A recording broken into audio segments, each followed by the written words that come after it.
All right, so this time together, we will be talking about something super, super, super important, and that is fat.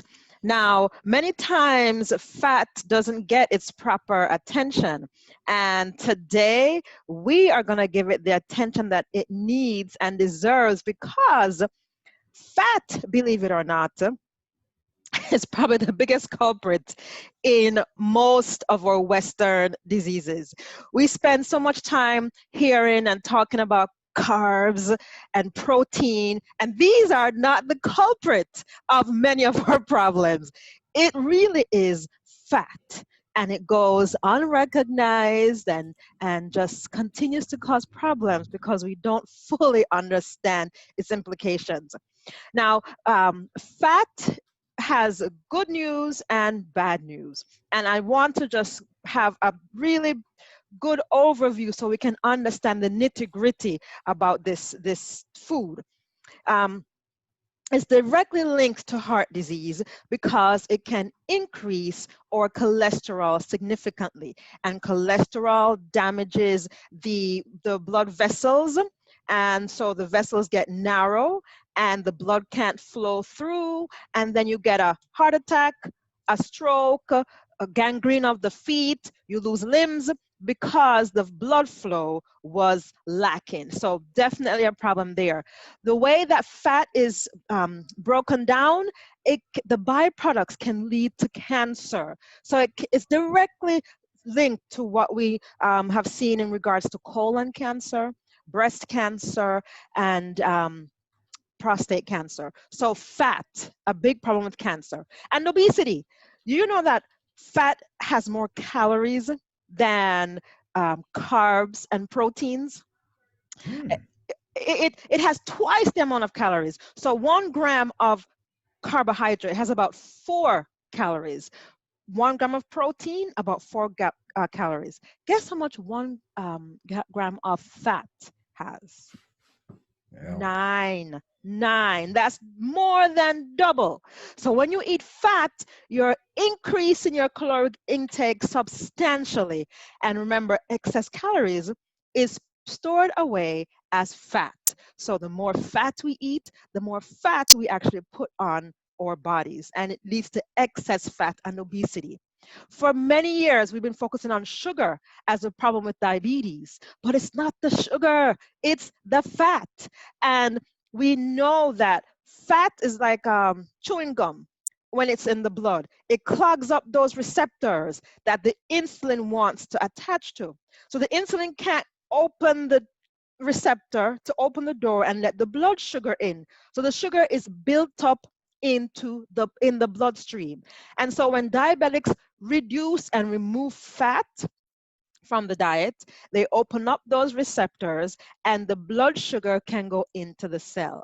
So in diabetes, the issue is fat, and we'll talk much more about that in a whole separate session.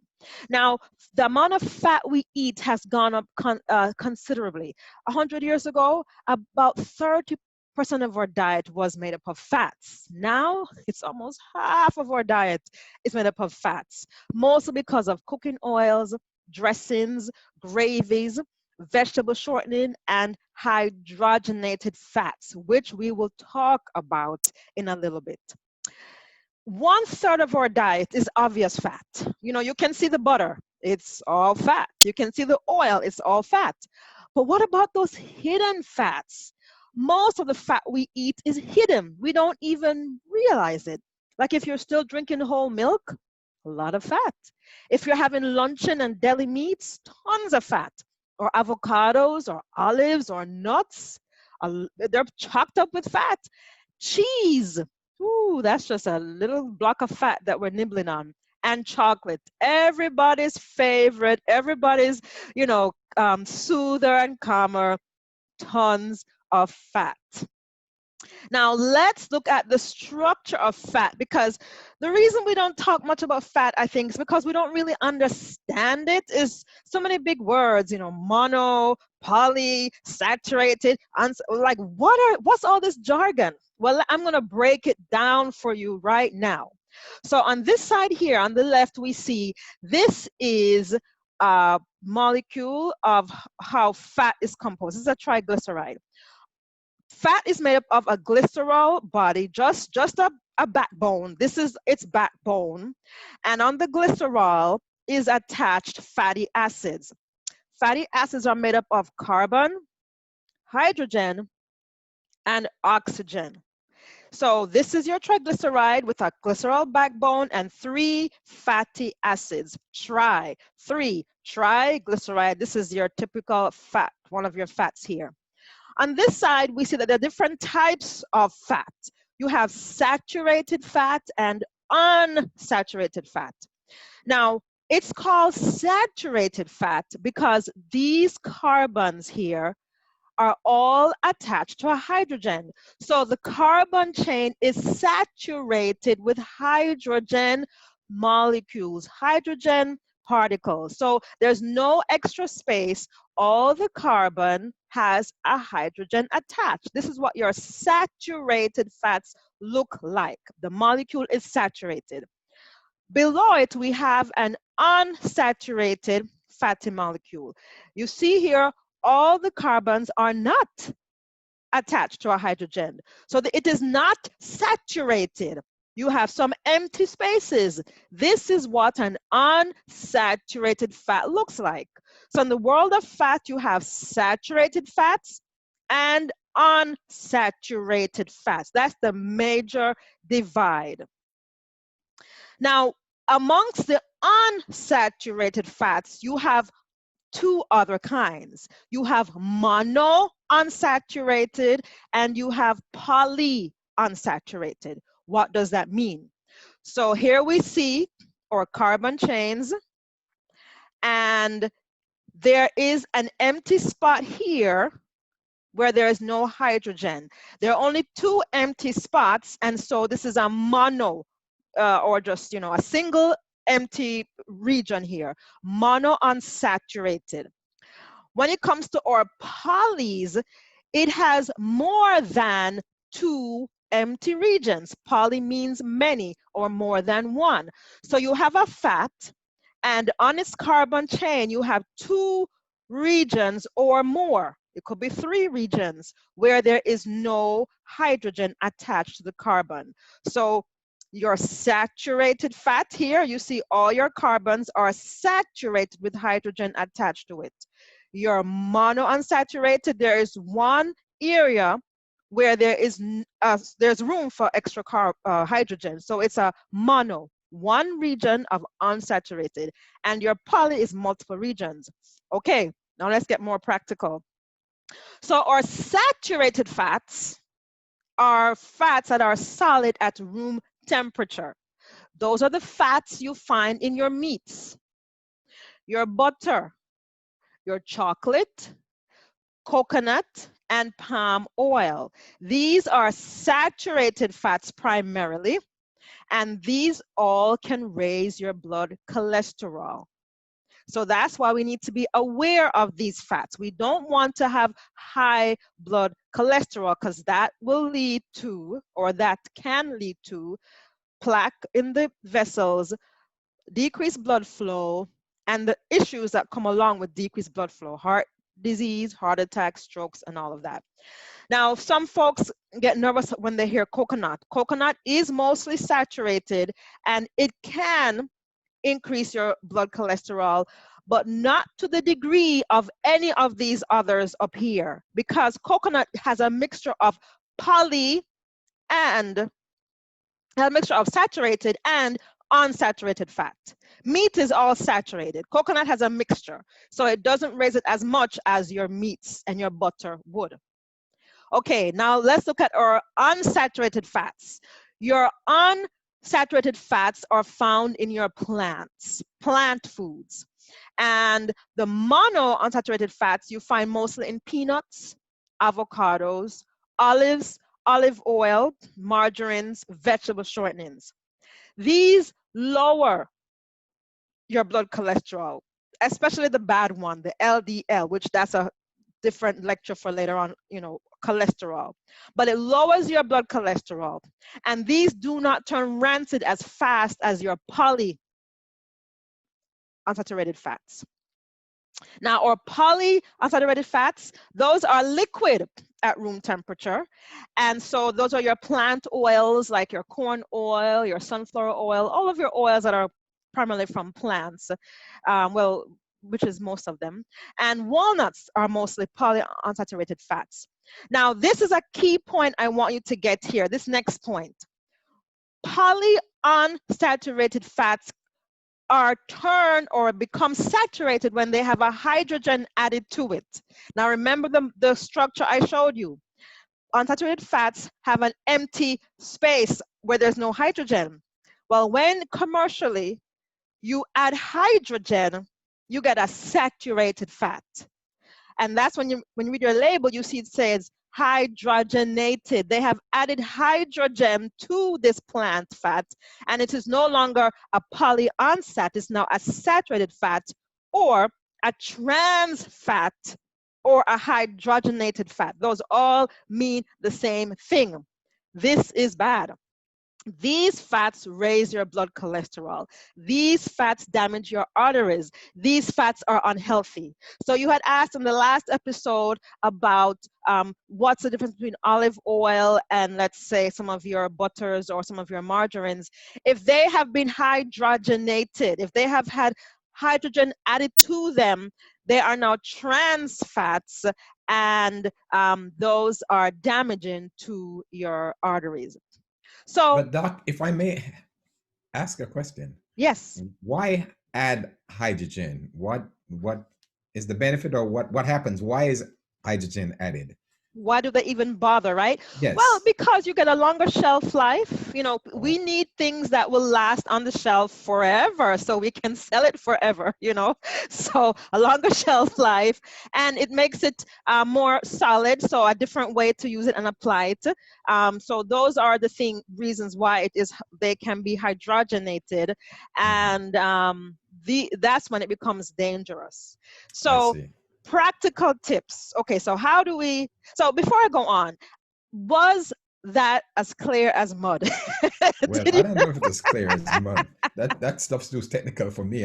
I'm sorry for my poor viewers, but but I think eventually we'll get it. Yes. At least polysaturated, unsaturated. Yeah. Which one is good for me? Which one is bad? You know what I mean? Yes. Triglycerides, 3 different. Oh boy. No, you're right. It can be very confusing. And so to kind of like melt it all down and try to distill what's really important. But I'm just curious, even before you melt it all down, because now it seems that a certain kind of fat comes from meat products. Yes. That is what you call that, what kind of fat is that? Saturated. Saturated fat comes from meat product. And the high cholesterol comes from saturated fat? Yes. You got that. Yes. I see. So are you suggesting then it's not likely that somebody who is a vegetarian, that they'll have high cholesterol? Well, excellent question, because many vegetarians still do struggle with high cholesterol, and they wonder why.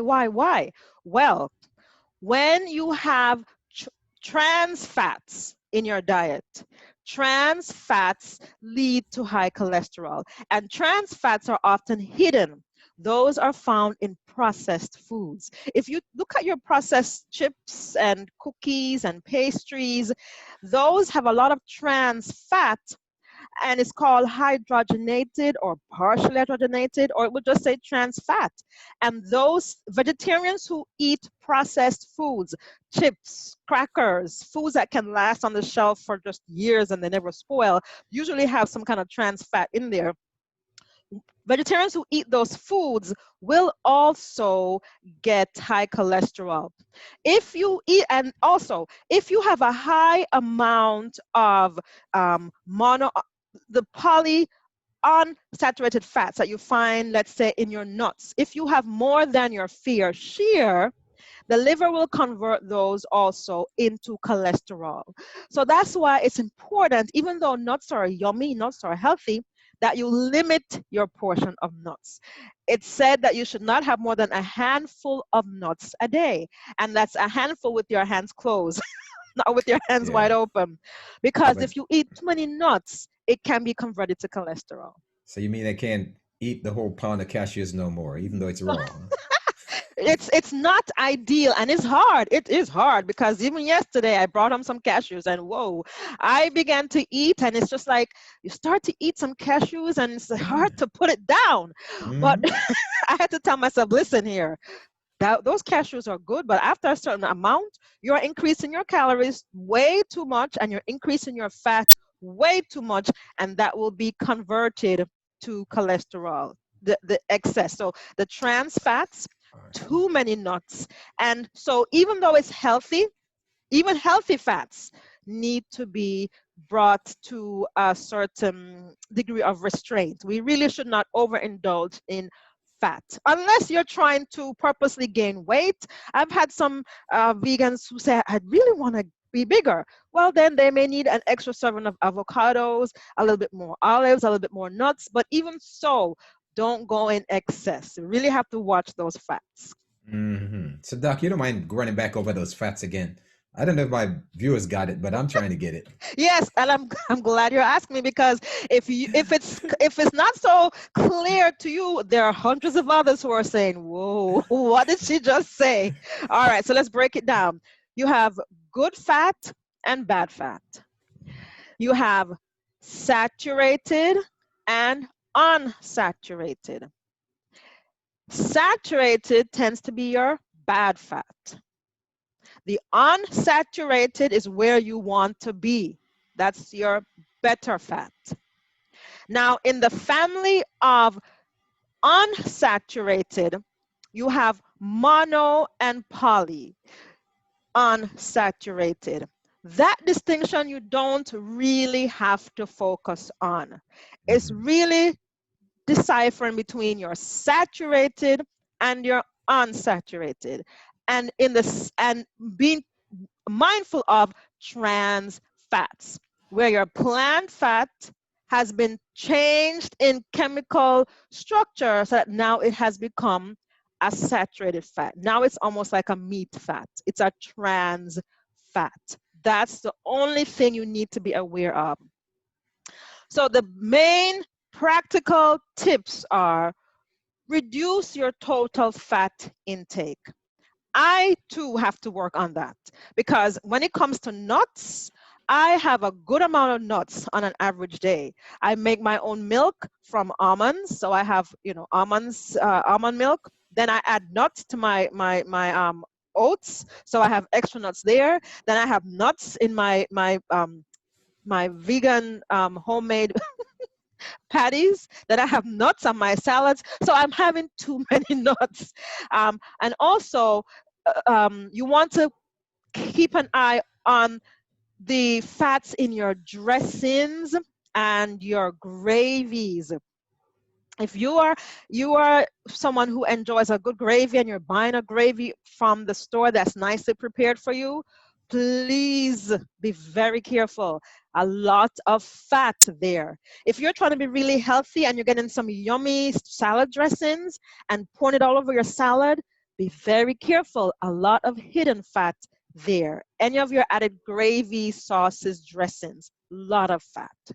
So, Doc, I know many times, in fact, probably every time for the past 10 years, my doctor always says to me, increase your good fat. Mhm. It's too low. But I kind of figure I eat a lot of avocados and nuts. I don't, what exactly is he telling me? When the doctor says to you, increase your good fats, what exactly are you doctors saying to us? So what I'm, Translate that. yeah, what I'm assuming that he means is he's probably looking at your total cholesterol, and he's Hmm. probably saying that your LDL, which is your Right. bad cholesterol, is higher than it should be, and your HDL, which is your good cholesterol, that's your HDL, your high density lipoprotein cholesterol, is higher than it should be. So he wants you to Is increase your lower. HDL. Yeah, it's lower than it Hmm. should be. So he wants you to increase your HDL because that can be protective from heart disease. And so ways to increase your HDL would be to focus on your plant foods, your plant fats, your certainly your avocados, your olives, your olive oil, those are good.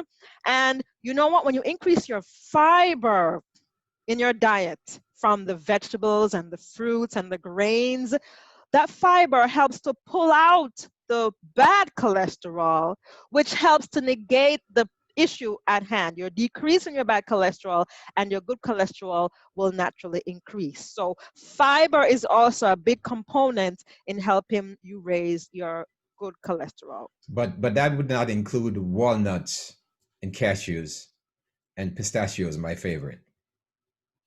Walnuts, cashews, and pistachios are all high in unsaturated fats. So those are helpful to bring down your bad cholesterol. Hmm. The good thing with walnuts especially is it's high in omega-3 fatty acids, a special kind of essential fatty acid that we can't make. So when you get those, it helps with brain function, especially for children. You know, when you have kids and you have them on a plant-based diet, you want to have them get more walnuts and flax seeds and areas where they can increase their omega-3 fatty acids. That definitely decreases the bad cholesterol and increases the good one. Well, Doc, Yes. you have 3 minutes. We normally get kicked off by the server, so I just thought to let you know. I know. Yes, yes. It's good for us to wind down at the proper time. You know, I want us to not be anxious if you don't fully understand the science Hmm. behind fats, but just try to keep it practical. When you are in your kitchen and you're trying to pick foods, be mindful of the fat. Remember that carbs are your friends when they are unprocessed. So focus on unprocessed healthy carbs. Remember that protein can be found in plants. So don't feel you have to go to meat to get your protein intake. Eat your vegetables, your grains, your legumes, your beans, your nuts to get adequate protein. And keep an eye out for the fat.